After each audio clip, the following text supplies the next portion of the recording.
Okay, first हम discuss करते हैं कॉन्सेप्ट एक्सरसाइज 11.15.3 को, एंड देन फिर हम इसके बाद मूव करेंगे towards the next topic. First question है, what are enzymes, why are they called as the biocatalyst.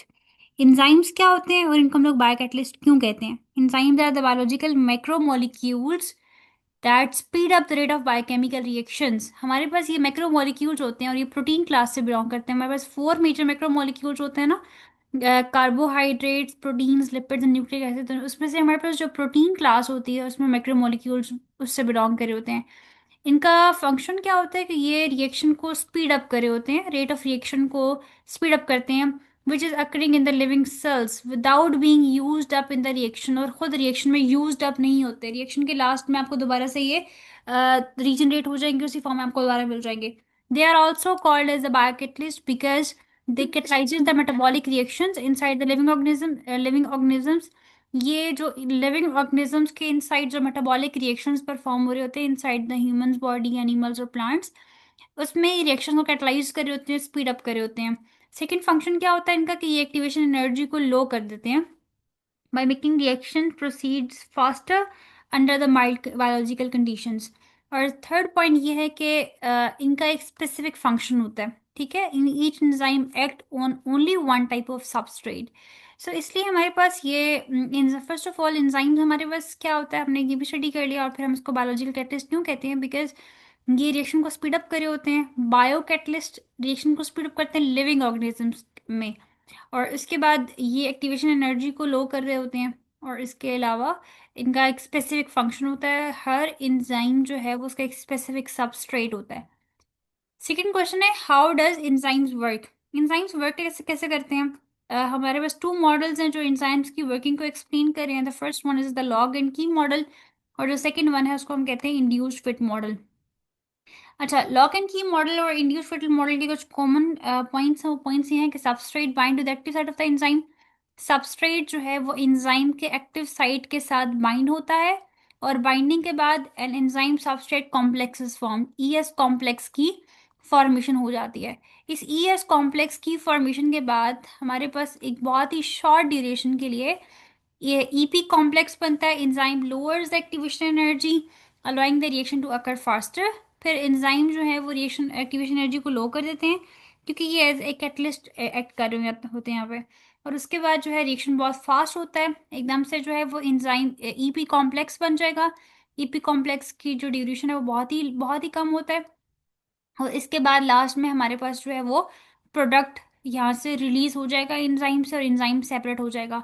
अब ये प्रोडक्ट हमें मिल गया और ये एंजाइम अब फ्री हो चुका है, दोबारा से जाके किसी सबस्ट्रेट से अटैच होके ये अपना नेक्स्ट रिएक्शन जो है वो कंटिन्यू कर सकता है। इसके बाद नेक्स्ट पॉइंट है, product are released and the enzyme is left unchange and can be reused. इसको रीयूज भी किया जा सकता है, और ये अनचेंज होता है। लाइक जो एंजाइम की शेप पहले थी बाद में भी वही शेप रहेगी, वो शेप चेंज नहीं होगी। फॉर एग्जाम्पल स्टार्ट में ये शेप थी तो एंड में भी यही शेप रहेगी। इसके बाद आता है differentiate between the competitive and non competitive enzyme inhibition. हमारे पास जो है वो क्या डिफरेंस है कॉम्पेटिटिव इनहिबिटर्स में and non competitive inhibitor enzymes में? सो हमारे पास जो है वो कॉम्पेटिटिव इनहिबिटर्स के बारे में अगर हम बात करें तो हम ये कहते हैं कि इसमें हमारे पास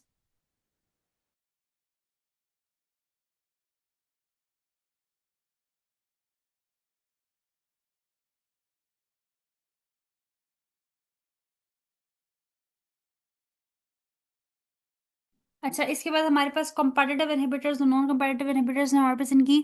फर्स्ट अगर हम बताएं कंपैरेटिव में क्या होता है, so substrate and the inhibitors are chemically similar and they have same size shapes. So कल हम लोगों ने वैसे क्या स्टडी किया था कंपैरेटिव इनहिबिटर्स में? हमारे पास कॉन्सेप्ट क्या था कंपैरेटिव का कि इसमें क्या होता है कि मॉलिक्यूल का जो स्ट्रक्चर है वो सिमिलर होता है सबस्ट्रेट के, और वो जो कंपैरेटिव इनहिबिटर होता है वो सबस्ट्रेट के साथ compete करके उसकी एक्टिव साइट को फिर जाके अटैच करता है। जब वो इसकी एक्टिव साइट के ऊपर आके अटैच होगा तो रिजल्ट में अब यहाँ पे सबस्ट्रेट अटैच नहीं हो सकता, इसने सबस्ट्रेट को इसने यहाँ पे लॉक कर दिया। ये था कॉन्सेप्ट हमारे पास सबस्ट्रेट कॉम्पिटिटिव का। नॉन कॉम्पिटिटिव में क्या होता है कि जो हमारे पास नॉन कॉम्पिटिटिव इनहिबिटर होता है वो सबस्ट्रेट को सॉरी वो एंजाइम्स के एक्टिव साइट को डिस्टर्ब नहीं करता, बल्कि होता क्या है कि वो किसी भी और साइट पे, एंजाइम किसी भी और साइट पे जाके अटैच हो जाएगा, और रिजल्ट में एंजाइम की ओवरऑल शेप को खराब कर देता है, ओवरऑल शेप को डिस्टर्ब कर देगा। जिसके रिजल्ट में हम ये देखते हैं कि अब एंजाइम्स की और सबस्ट्रेट की जो शेप्स है उनमें डिफरेंस आ चुका है, और अब वो सबस्ट्रेट एंजाइम के आगे अटैच नहीं हो सकता। तो ये उसकी एक्टिव साइट को डिस्टर्ब नहीं करता, बल्कि इसका काम क्या होता है कि ये ओवरऑल शेप को डिस्टर्ब करेगा, जिसकी वजह से सबस्ट्रेट जो है वो अटैच नहीं हो सकता। यहाँ पे सबस्ट्रेट की और इनहिबिटर्स जो है ये केमिकली सिमिलर नहीं होते, और इनकी डिफरेंट शेप्स होती हैं। नेक्स्ट पॉइंट है इनहिबिटर्स बाइंड यहाँ पे होता है एक्टिव साइट के साथ, और यहाँ पे inhibitor bind away from the active site. उसको हम कहते हैं एलोस्टेरिक साइट, यानी कि वो साइड होती है जहाँ पे इनहिबिटर आके अटैच होता है। Inhibitors does not change the shape of the active site, ये एक्टिव साइट की शेप को चेंज नहीं करते, लेकिन यहाँ पे चेंज कर देते हैं। Increase the substrate concentration reduces the inhibition, जैसे जैसे हमारे पास सबस्ट्रेट की कंसंट्रेशन बढ़ रही होती है तो इनहिबिशन जो है वो हमारे पास रिड्यूस हो रही होती है, कम हो रही होती है, ठीक है। और जैसे हम कहते हैं कि अगर फॉर एग्जांपल इनहिबिशंस इंक्रीज होती जा रही हैं, तो सबस्ट्रेट की जो कंसंट्रेशन होती है वो इंक्रीज डिक्रीज कर रही होती है। इसी तरह से हमारे पास नॉन कम्पिटिटिव में क्या होता है, increase in the substrate concentration does not affect the inhibition, को अफेक्ट नहीं करता, क्योंकि एक्टिव साइट जो है वो डिस्टर्ब नहीं हुई, इस वजह से यहाँ पे इनहिबिशन को वो अफेक्ट नहीं करा।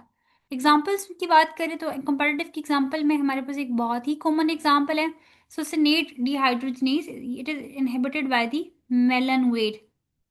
ये मेलानोइड से इनहिबिट हो रहा है, मेलानोइड हमारे पास एक इनहिबिटर है, इससे हमारे पास ये एंजाइम सुसिनेट डिहाइड्रोजनेज जो है ये डिस्टर्ब हो रहा होता है, ये जाके उसकी एक्टिव साइट को ब्लॉक कर देता है।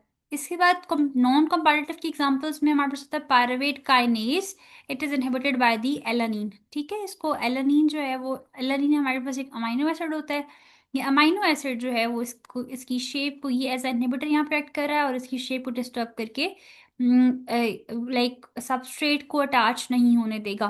तो हमारे पास ये कुछ पॉइंट्स थे कॉम्पिटिटिव और नॉन कॉम्पिटिटिव इनहिबिटर्स के, और इस तरह हम लोगों ने अपनी कॉन्सेप्ट्स में एक्सरसाइज 15.3 को सॉल्व कर लिया। यहाँ तक कोई क्वेश्चन है आपका वजीहा? यस मैम, इस डिफरेंस में जो आपने